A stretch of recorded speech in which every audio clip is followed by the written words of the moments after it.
This is a gathering of some of the members of our Hopwood Library class. And we actually haven't met as a class for a while because there's been a kind of a large adult class at Hopwood. But we're transitioning, we were about to transition away from that before our separation began. And so we're not into a specific topic right now, but today, given the season, given the situation going on in the world, and given our readings, our lectionary readings for today, I thought we would just spend a little time thinking about the language of life in the book of John. One of the things I try to do with my freshmen, I teach college level freshman New Testament survey every spring, as does my good friend and colleague, Mark Matson. And I spend a week on each of the Gospels, at least a week on each one. And for each of the four Gospels, I try to focus on one element that I think is kind of the crucial thing in that book. And more, it is obvious to me that the most important idea in John is life. That's not a shock to Mark Matson, I doubt, to our other esteemed New Testament scholars, but to an Old Testament guy who, has a passing acquaintance with the New Testament. That just impresses me more and more. For an example, just to give you some statistics, the Greek word for life, zoe, occurs more than 35 times in John. It's a noun that means life, so shout out to all the Zoes out there. But that word occurs more than 35 times in John. It occurs 17 times in the other Gospels combined. So it averages 6 times each in Matthew, Luke, and Mark, but 35 times in John.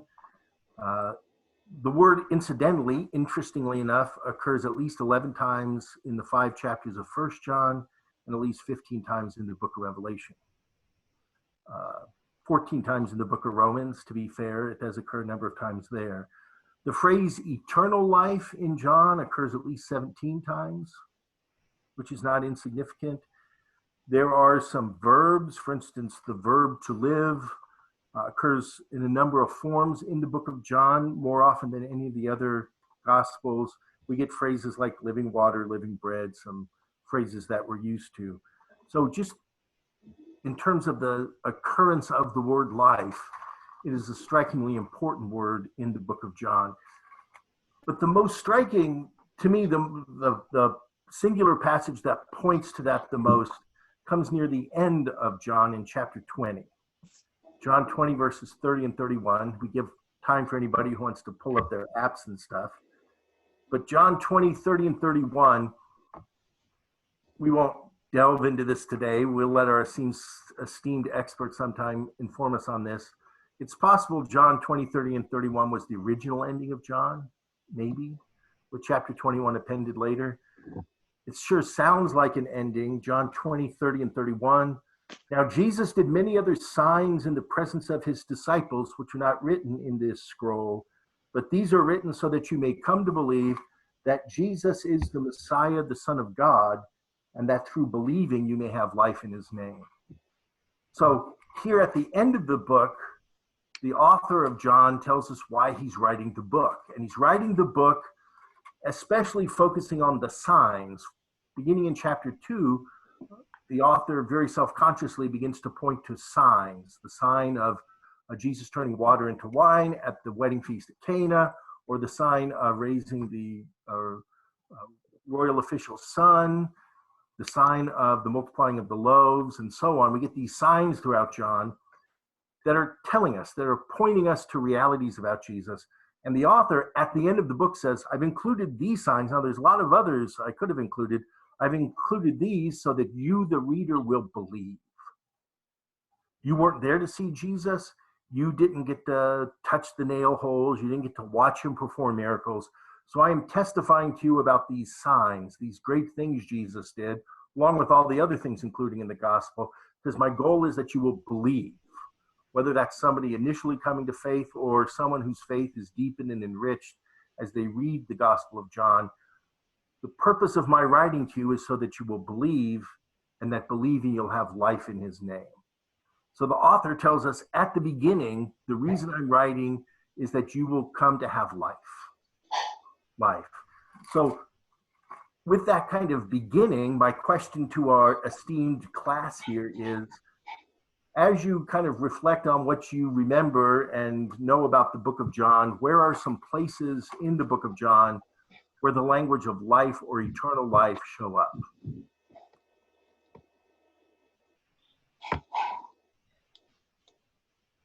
John, let me jump in real quick. It struck me as soon as you said that, I had two verses come in my mind about life. One was the one the kind of the bookend at the end that you mentioned in chapter 20. But in the prologue, which anticipates a lot of the themes all the way through here, in the very beginning of the discussion of Jesus's being as the Word, in 1:4, in him was life, and life was the light of the world. And so life already shows up at the very beginning of the Gospel of John, kind of almost to alert you that this is going to be a theme that runs all the way through the Gospel. Great. John, it also appears in the I am sayings in the Gospel of John. Right. And interestingly enough, most of the time in a climactic position. I am the way, the truth, and the life. I am the resurrection and the life. So it not only appears there, but also appears in I am the bread of life. It appears in a climactic position. Well, I also think, oh, go ahead, Tom. I was going to say it appears in the most quoted verse in the book, John 3:16. Oh, yeah. This is a little obvious, but there it is. But that's why it's so important. It's so important. Well, and I was actually thinking of Nicodemus being born again. I mean, that's all about life. If you're being born again, it's because you're going to have life again. Now you're stealing the next question. Because we're going to move. We did not prepare ahead of time. We're not ready to go there yet. Just letting everybody know. But at some point, we're going to move from the actual language of life to other metaphors and images in John that point to the same thing. So you're pointing us to one of those in John, the early part of John 3, being born from above or being born anew is part of the same orbit of language of this language of life, or especially the phrase eternal life. But let's go back to life language in particular. We'll come back to other images here in a moment. Other places you can think of where the life language appears in John.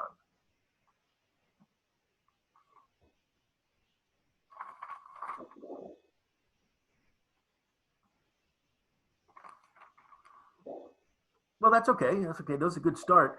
Barry pointed us to the I am statements. If I'm allowed to say, there are 7 I am statements in John.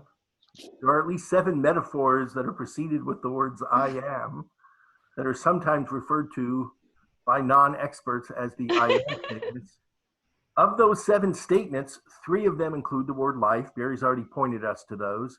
I am the bread of life. I am the way, the truth, and the life.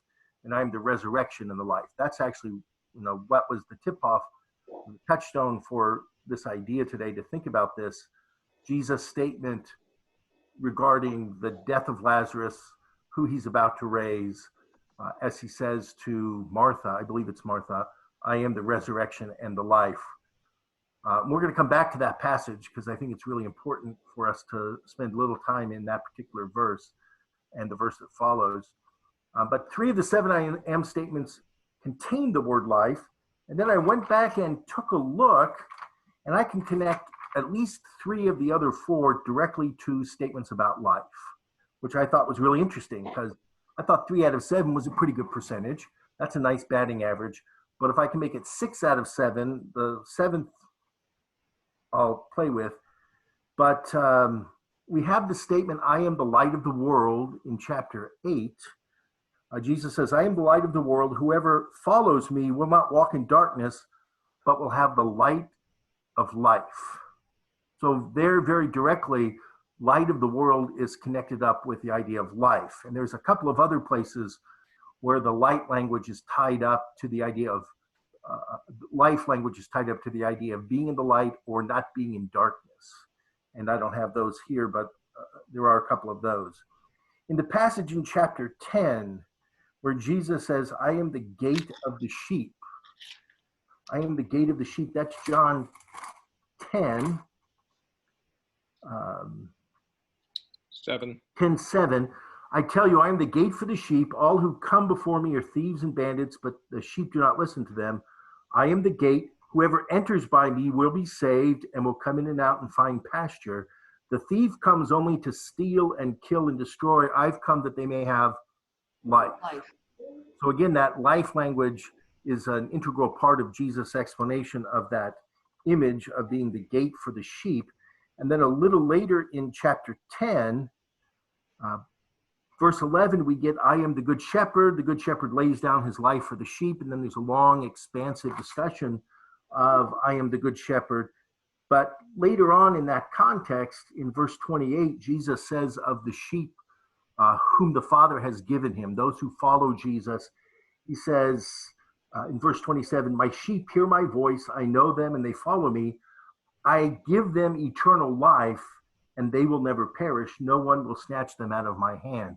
So once again, a key element of the image of Jesus being the good shepherd is Jesus is the one who protects the sheep and who gives life to the sheep.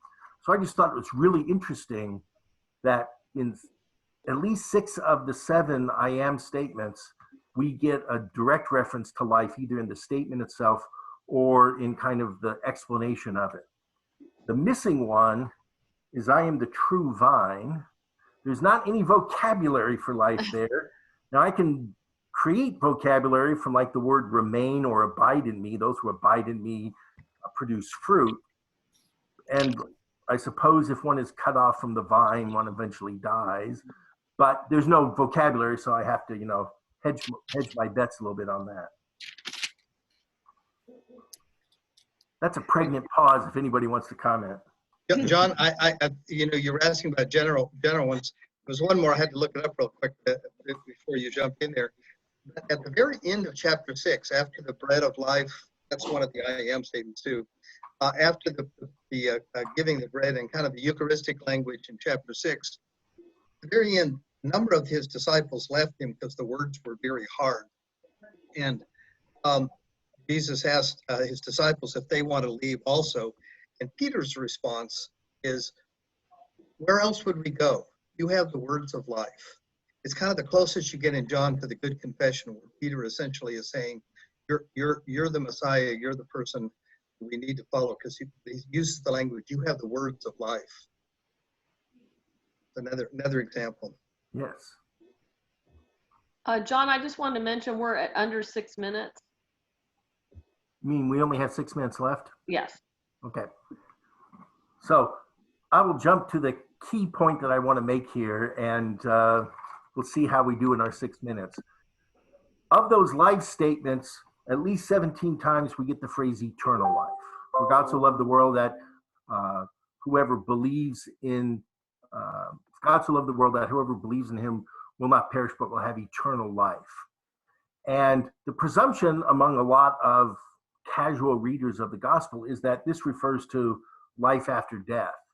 But in John, it's very clear that the concept of life, and especially this language of eternal life, isn't about time so much as it's about quality.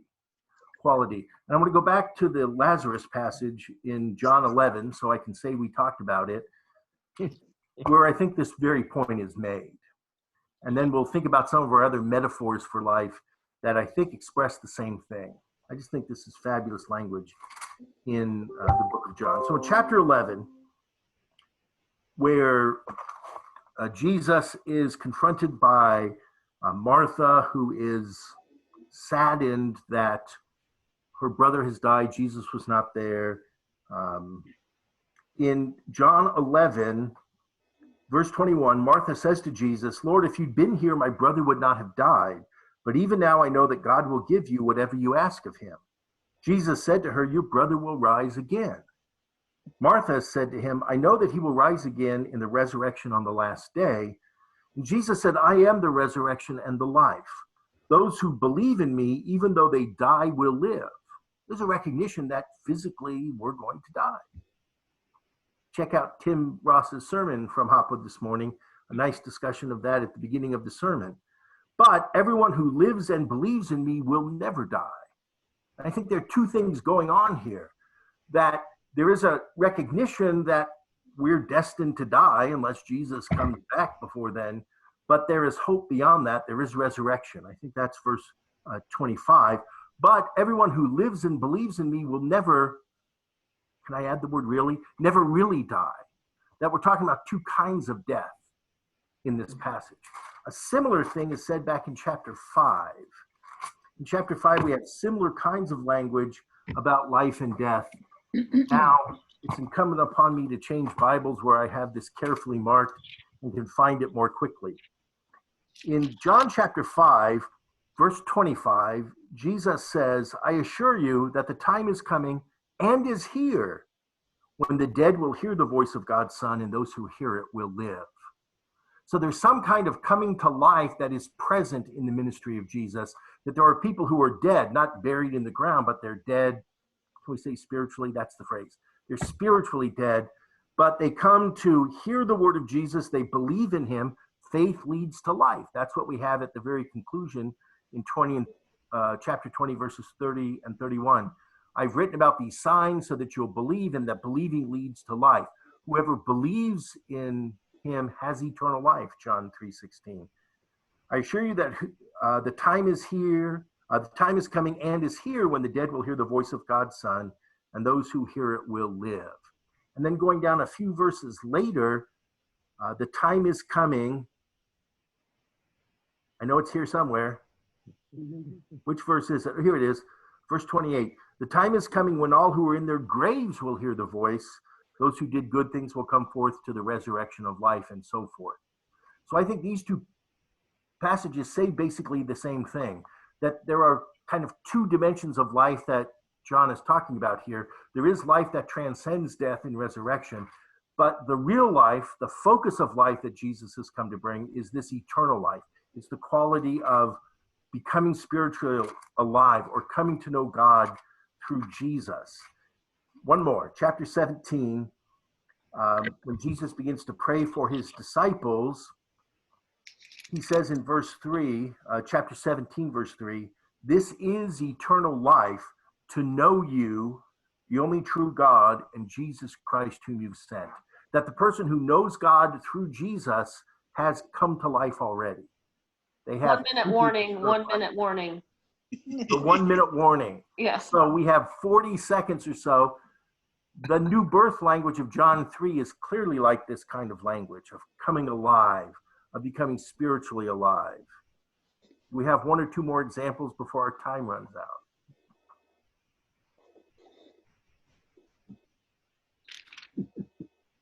In the story in let's say it's the end of chapter 4 about Jesus healing the official son, there's a repetition there of he's about to die, he's going to die, and Jesus says no, he will live.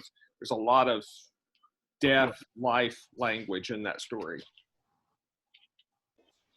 You have the living water language that Jesus gives to the woman at the well. She's being offered living water. It's a present experience. It's not something that happens after death.